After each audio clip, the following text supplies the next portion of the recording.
তাবিজ ছাড়া আপনার স্ত্রীর গা থেকে জিন যাবে না।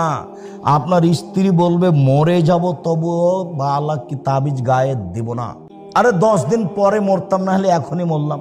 কেউ যদি তাবিজ মাদুলি ঝুলাই তাহলে শিরক করলো। হুজুর যত বড়ই হোক, পাগড়ি যত বড়ই হোক, আলখাল্লা যত বড়ই হোক, কোরআন মাজিদ দিয়ে যদি তাবিজ লিখে দেয় তবু হুজুর মুশরিক, আর কাজ শিরক, বিনিময় জাহান্নাম।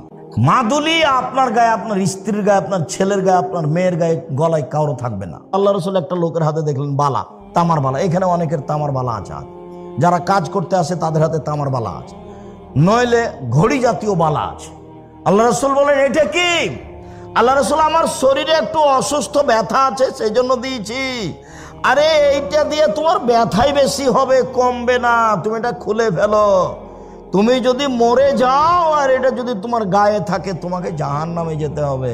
কেউ বালা অবস্থায় এখান থেকে উঠে যাবেন না। হাতে যা আছে রাবার বালা সব ছেড়ে ফেলে দিবেন এখনই। 1 মিনিট সুযোগ নেই। রেখে চলে গেলে, মারা গেলে জান্নাত হবে ইনশাআল্লাহ, রেখে জান্নাত হবে না। রাসূল সাল্লাল্লাহু আলাইহি সাল্লাম বলেন মান তালাকা তামিম ফাকাদ আশরাকা।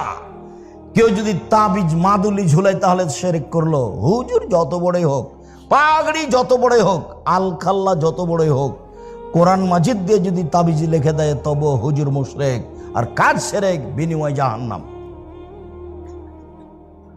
মাদুলি আপনার গায়ে, আপনার স্ত্রীর গায়ে, আপনার ছেলের গায়ে, আপনার মেয়ের গায়ে, গলায় কারো থাকবে না।